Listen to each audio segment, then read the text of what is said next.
The beginning of Irish navigation, like the beginning of everything else, is hidden in the mist of antiquity.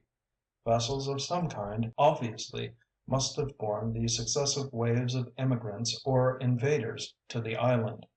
Naturally, they would remain in use afterwards for trade, travel, exploration, and war.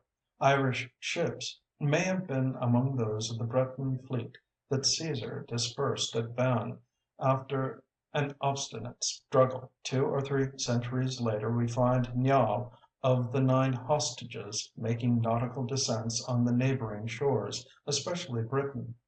And there is every probability that ships of the island conveyed some at least of the Scots Irish, whom Gildas in the 6th century describes as joining the Picts in furiously storming the Roman wall.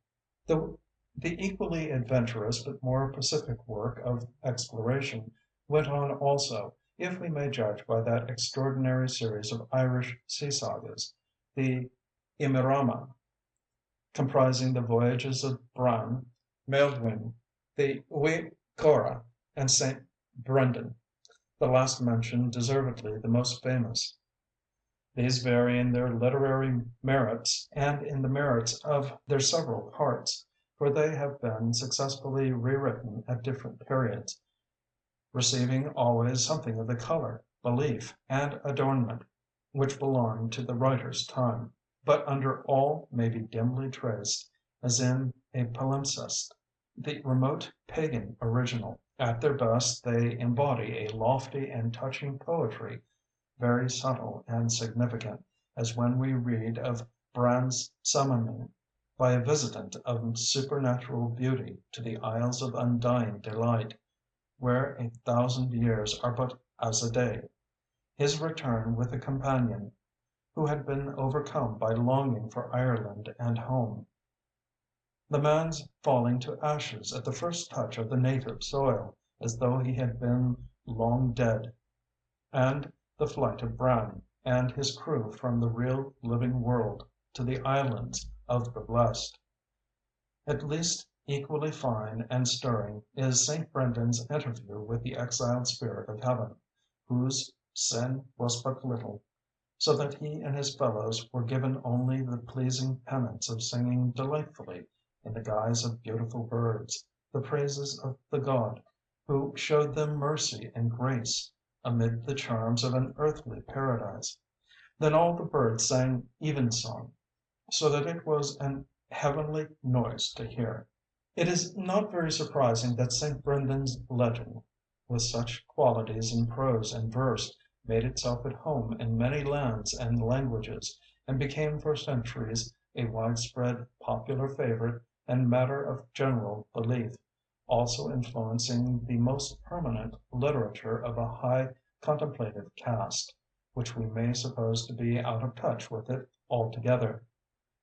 Certain of its more unusual incidents are found even in Arab writings of romance founded on fact, as in Edrisi's narrative of the Magruran explorers of Lisbon, and the adventures of Sinbad related in the Arabian Nights.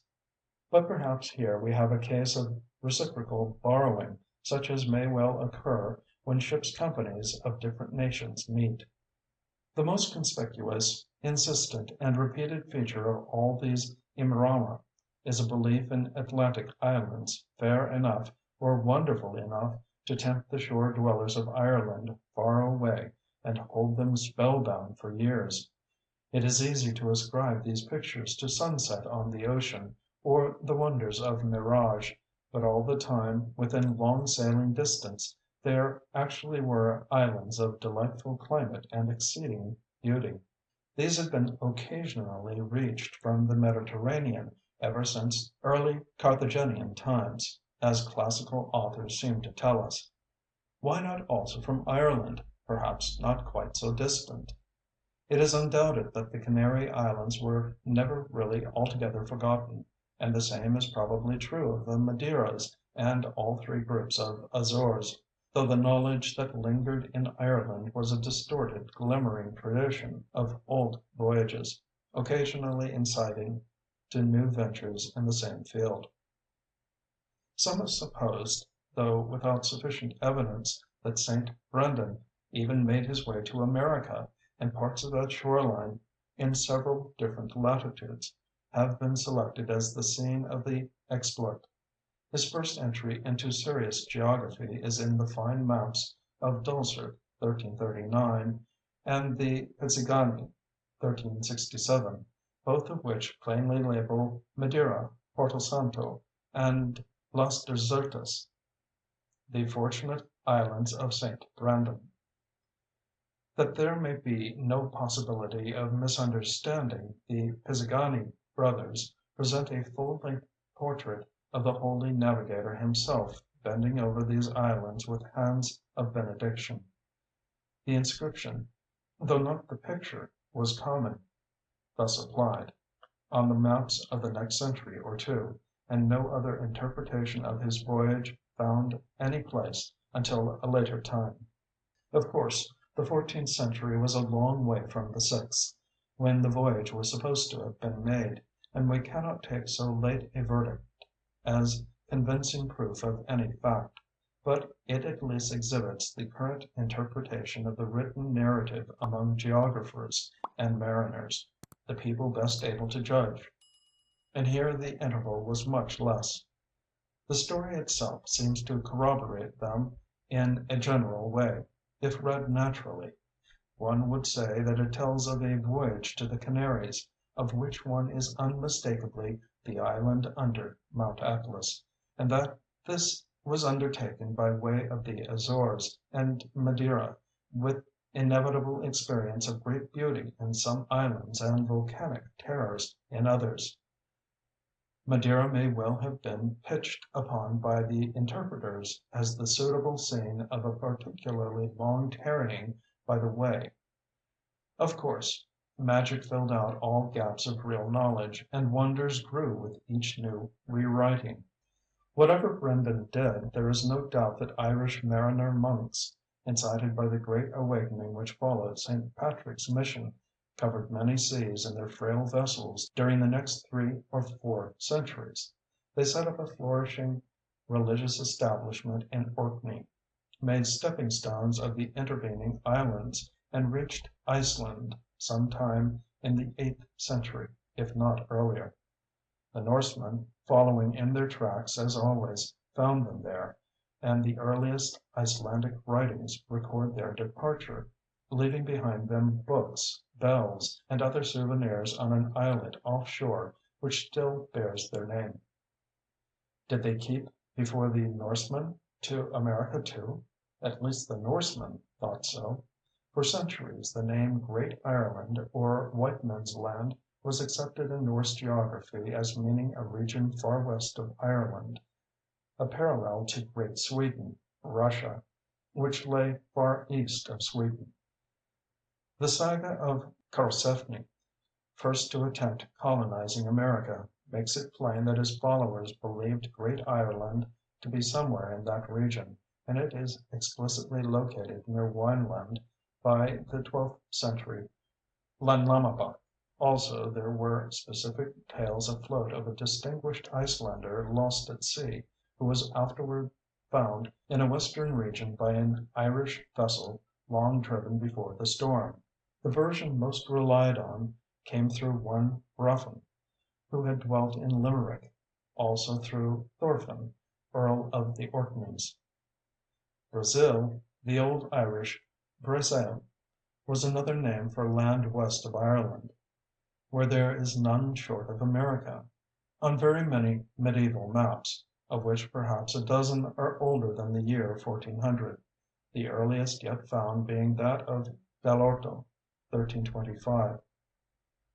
Usually it appears as a nearly circular disk of land opposite Munster, at first altogether too near the Irish coast, as indeed the perfectly well-known Corvo was drawn much too near the coast of Spain, or as even in the 16th century, when Newfoundland had been repeatedly visited, that island was shifted by diverse map-makers eastward towards Ireland, almost to the conventional station of Brazil.